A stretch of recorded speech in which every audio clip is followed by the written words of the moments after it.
Good morning, and welcome to our Sunday morning forum. We hold this forum each Sunday morning at 9:30 a.m. at Fellowship Bible Church, Middleburg, Florida.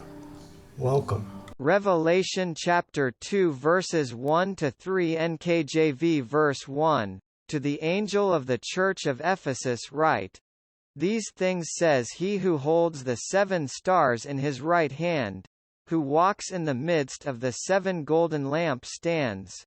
Verse 2, I know your works, your labor, your patience, and that you cannot bear those who are evil.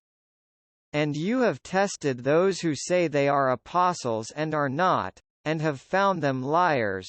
Verse 3, and you have persevered and have patience, and have labored for my name's sake and have not become weary.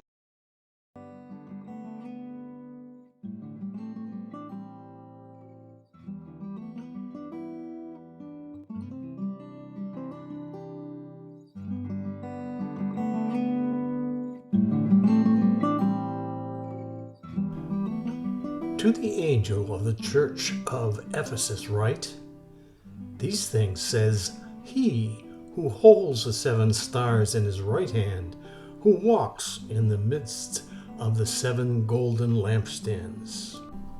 Let's begin now with the first phrase found in the first verse, 1a. And that reads, To the angel of the church of Ephesus write. It causes us to wonder, do the churches have angels that watch over them? Or perhaps does this mean something else? Let's look at this a little closer. As we discussed under Revelation 1:20, this angel may be the pastor of the church at Ephesus. I consider what is spoken to this angel as spoken to the whole church, and that it is not his particular state that is described, but the states of the people in general under his care. Clark is telling us, even though the letter is addressed to a specific church, in this case, Ephesus, it was meant to be shared with all the churches. This letter would serve as guidance to all the churches as well as to each individual throughout the ages. Ephesus was a famous city in the ancient world with an equally famous church. The film we watched, entitled The 7 Churches, gave us a good picture of Ephesus. However, here is some additional information for you.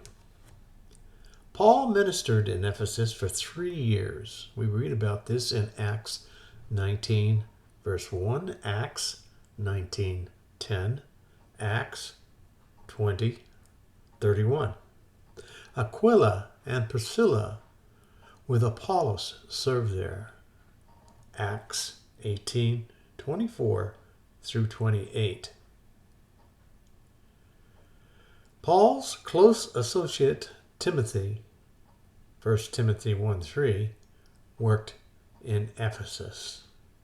According to strong and consistent historic tradition, the Apostle John also ministered there. This great city was also world famous as a religious, cultural, and economic center of the region. Ephesus had the notable temple of Diana, a fertility goddess worshipped with immoral sex. The tremendous temple of Diana in Ephesus was regarded as one of the 7 wonders of the ancient world. It was supported by 127 pillars, each pillar 60 feet tall, and it was adorned with great sculptures. The Temple of Artemis was also a major treasury and bank of the ancient world, where merchants, kings, and even cities made deposits, and where their money could be kept safe under the protection of deity. Ephesus was a stronghold of Satan. Here many evil things, both superstitious and satanic, were practiced. Books containing formula for sorcery and other ungodly and forbidden arts were plentiful in that city.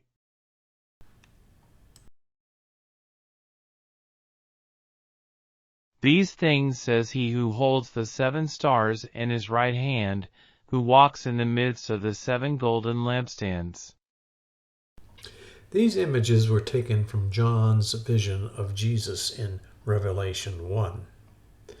They emphasize the authority of Jesus in the church. He holds the 7 stars and his immediate presence in the church. He walks in the midst of the 7 golden lampstands.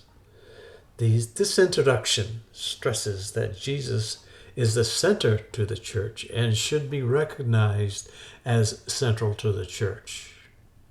He holds, this is an ancient word, karateo, and is the emphatic and complete word. Jesus has these churches and holds them securely. The churches belong to Jesus, not to the leaders of the churches or the people of the churches. He holds them. I know your works, your labor, your patience, and that you cannot bear those who are evil. And you have tested those who say they are apostles and are not, and have found them liars. And you have persevered and have patience and have labored for my name's sake and have not become weary. Jesus continues saying, I know your works. Now Jesus looked at his church and he knew its condition, just as he looks at each one of us and knows our hearts. It was no mystery to him about the church in Ephesus or the other 6 churches. There may be sin or corruption hidden in the congregation, but it isn't hidden to Jesus.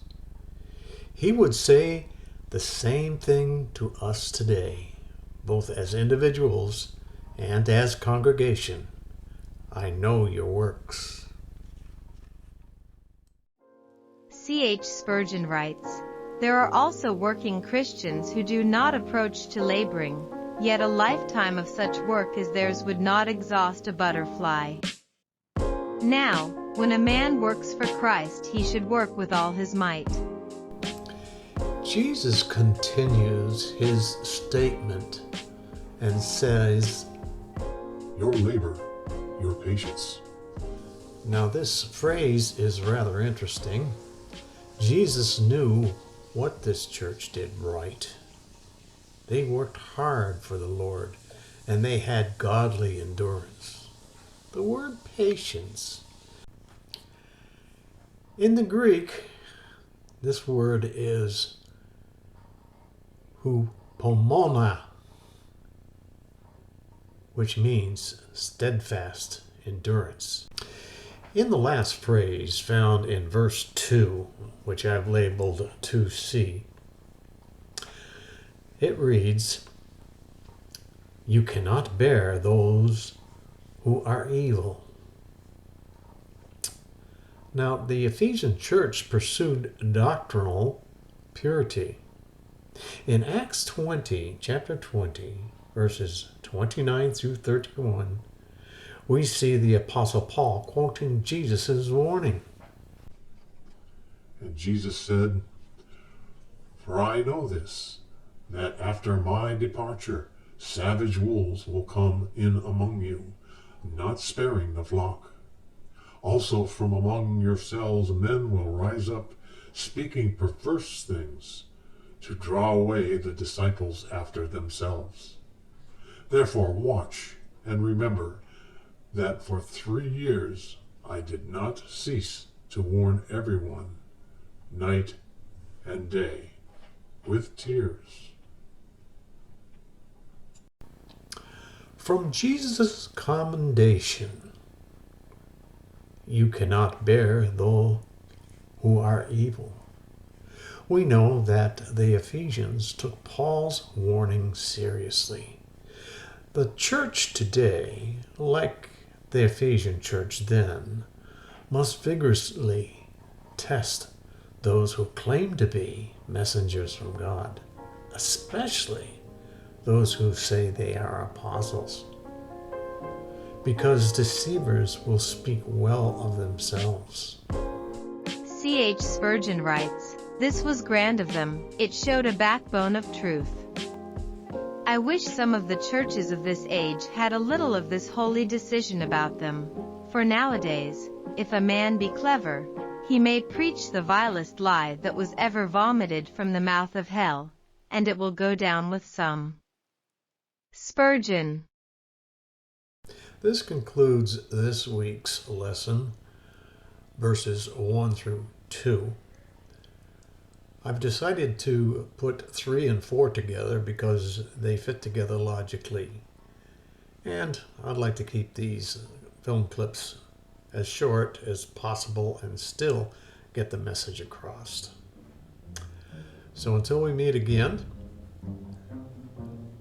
I bid you farewell and God bless.